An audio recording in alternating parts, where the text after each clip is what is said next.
हाथ से बनी ज्वेलरी, पेंटिंग्स, डेकोरेशन और बेडशीट्स, ये सब कुछ तैयार किया है गवर्नमेंट पोस्ट ग्रेजुएट कॉलेज की फाइन आर्ट्स और होम इकोनॉमिक्स की तालबात ने, जो खुश है कि इनको ऐसा प्लेटफॉर्म मुहैया किया गया है जिससे उन्होंने अपनी सलाहियतों का मुजाहिरा किया। काम में इंटरेस्ट बहुत है और शौक भी बहुत ज़्यादा है और पढ़ाई थोड़ा मुश्किल हो जाता है लेकिन करते हैं और अच्छा लगता है, मज़ा भी आता है और एंजॉयमेंट भी हो जाती है पढ़ाई के साथ साथ। हमें ये प्लेटफॉर्म दिया है, हम उस पर अपनी मेहनत करके जो हमने एम्ब्रॉयडरी की है, उसके अलावा हमने किचन टॉवल्स बनाए हैं और लाइटिंग के लिए भी काफ़ी कुछ हमने बनाया है और हमें बहुत खुशी होती है जब हमें ये प्लेटफॉर्म दिया जाता है। कॉलेज के प्रिंसिपल ने नुमाइश में फाइन आर्ट्स और होम इकोनॉमिक्स की तालबात की मेहनत को सराहा।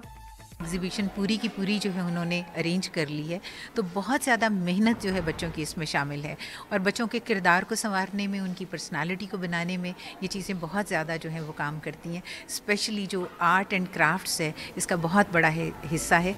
तालबात का कहना था कि इस तरह के इवेंट्स बड़े पैमाने पर होने चाहिए ताकि इन्हें तालीम के साथ साथ रोजगार भी फराहम हो सके। कैमरामैन फारूक अहमद के साथ किन्जा मलिक, डॉन न्यूज़, लाहौर।